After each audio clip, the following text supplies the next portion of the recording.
Assalamualaikum warahmatullahi wabarakatuh. Kami dari kelompok 5 ingin membahas mengenai critical report yang beranggotakan Fadilah Aulia Wibawa Dewi, Hairunisa Adawiyah, Marina Wati, Safira Tripuspita, dan Siti Nurhaliza. Baik, kita masuk ke materi pertama, yaitu sistem endokrin. Sistem endokrin ini bekerja sama dan bertanggung jawab untuk mengkoordinasikan kegiatan antar organ, meningkatkan kondisi aktivitas organ dan mempertahankan kondisinya.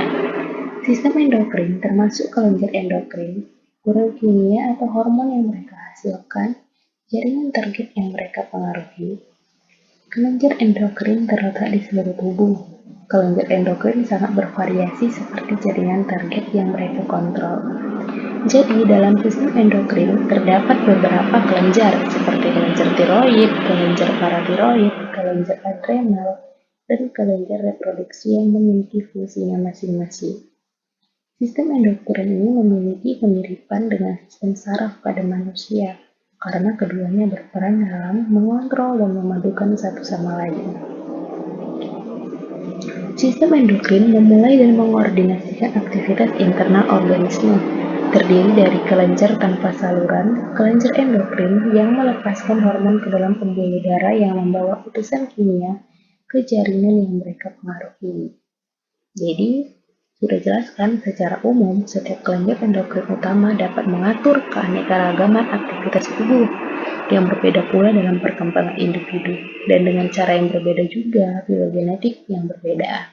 Kelenjar tiroid memimpin laju metabolisme, metamorfosis, pertumbuhan, serta reproduksi.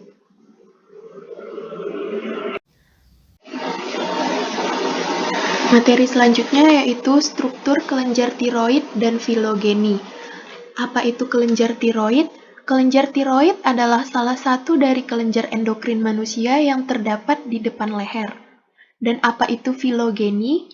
Filogeni adalah hubungan antara kelompok organisme yang dikaitkan dengan proses evolusi yang dianggap mendasarinya. Fungsi dari kelenjar tiroid itu sendiri yaitu menghasilkan, menyimpan, dan melepaskan dua hormon tiroid secara terpisah yang untuk mengatur laju metabolik, metamorfosis, growth, dan reproduksi. Hormon tiroid ini juga dikatakan permisif yang artinya mengizinkan jaringan target untuk lebih responsif terhadap stimulasi oleh hormon lain, oleh sistem saraf, atau mungkin oleh rangsangan lingkungan. Tiroid mengeluarkan hormon yang mengandung iodium. Pada tahun 1915, tiroksin adalah hormon tiroid pertama yang diisolasi dan diidentifikasi. Sel-sel utama di dinding setiap folikel menghasilkan hormon tiroid dan mensekresikannya sesuai permintaan menjadi kapiler. Selanjutnya, kelenjar paratiroid tepi ventral. Kelenjar paratiroid adalah kelenjar penghasil hormon paratiroid yang berperan dalam mengatur kadar kalsium dalam darah. Pengelompokan kelenjar-kelenjar ini dengan kelenjar tiroid pada mamalia, misalnya pada tikus atau manusia, atau misalnya pada kambing dan kelinci. Satu atau dua pasangan mungkin ada, namun pada amfibi, reptil, dan burung, paratiroid dapat ditemukan di tiroid yang tersebar di sepanjang vena utama di leher. Pada ikan atau golongan Pisces, paratiroid ini tidak ada, karena pada ikan tidak ada dalam jaringannya. Setidaknya ada di bagian beberapa ikan, yaitu salamander.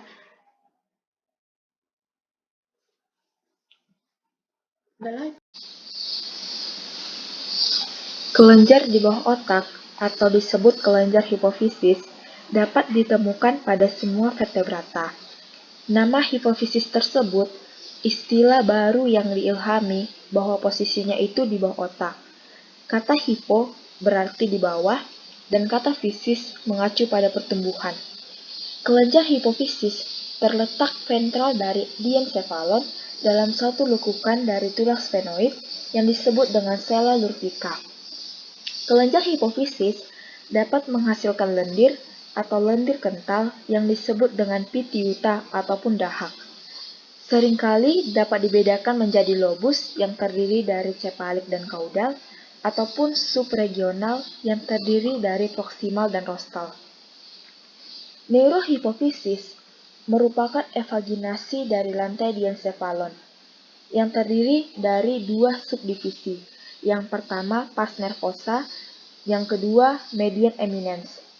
Median eminence ini merupakan suatu pembengkakan neurohipofisis yang berada di belakang kiasma optik. Masing-masing daerah tersebut memiliki persediaan vaskular sendiri. Sistem portal pendek di antara mereka akan menempatkan adenohipofisis di hilir dari median eminence. Pada nervosa memiliki suplai darah yang luas dari sirkulasi tubuh secara umum yang terpisah dari suplai adenohipofisis. Adenohipofisis pada vertebrata diwakili di lubang Hutschke atau cephalochordatus maupun di kelenjar subneural. Setiap strukturnya akan terbuka untuk aliran yang memasuki faring. Selanjutnya, filogenik ikan. Pada ikan itu, sumber embrio hipofisisnya berbeda dari vertebrata lainnya. Seperti pada vertebrata lain, Neakli hipofisis hafiz adalah kantung berlubang yang memanjang dari diencephalon otak, tetapi tidak memiliki median eminensia. Neurohipofisis lamprey akan meluas dari bagian ventral otak dan menghubungkan adenohipofisis.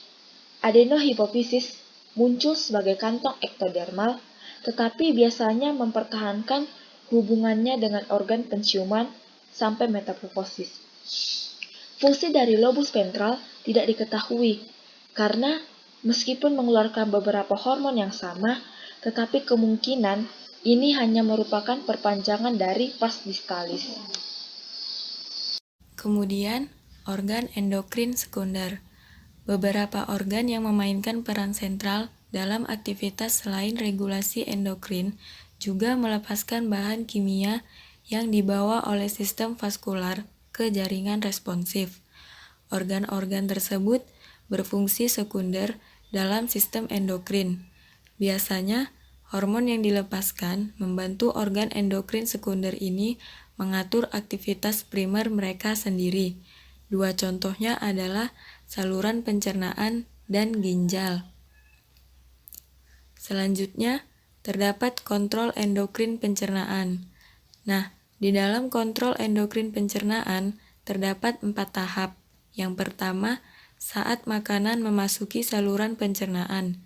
Yang kedua, pelepasan hormon gastrointestinal distimulasi.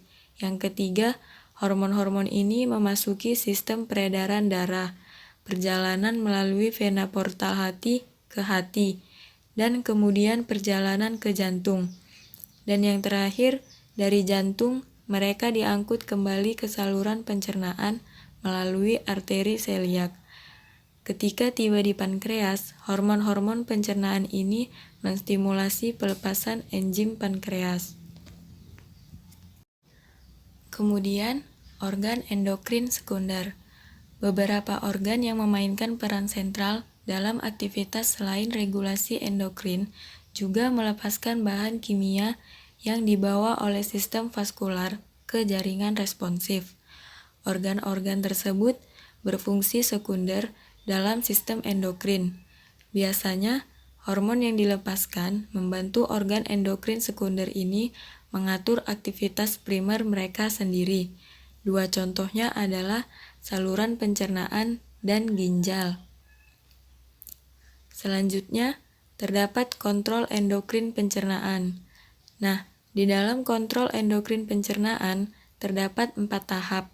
Yang pertama, saat makanan memasuki saluran pencernaan. Yang kedua, pelepasan hormon gastrointestinal distimulasi. Yang ketiga, hormon-hormon ini memasuki sistem peredaran darah, perjalanan melalui vena portal hati ke hati, dan kemudian perjalanan ke jantung. Dan yang terakhir, dari jantung, mereka diangkut kembali ke saluran pencernaan melalui arteri seliak. Ketika tiba di pankreas, hormon-hormon pencernaan ini menstimulasi pelepasan enzim pankreas. Sistem reproduksi kelenjar pineal yang tidak berpasangan atau epifisis adalah evakuasi punggung otak tengah.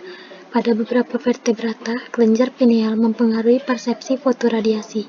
Sebagai contoh, pada beberapa vertebrata fosil, kelenjar pineal dimasukkan ke dalam celah di kranium tulang, yang dikenal sebagai foramen pineal, dan hanya ditutupi oleh lapisan integumen yang tipis. Pada beberapa vertebrata hidup, kelenjar ini masih terletak tepat di bawah kulit, tetapi lebih sering berada di bawah tulang tengkorak. Pineal juga telah terbukti mengatur siklus reproduksi dalam berbagai vertebrata.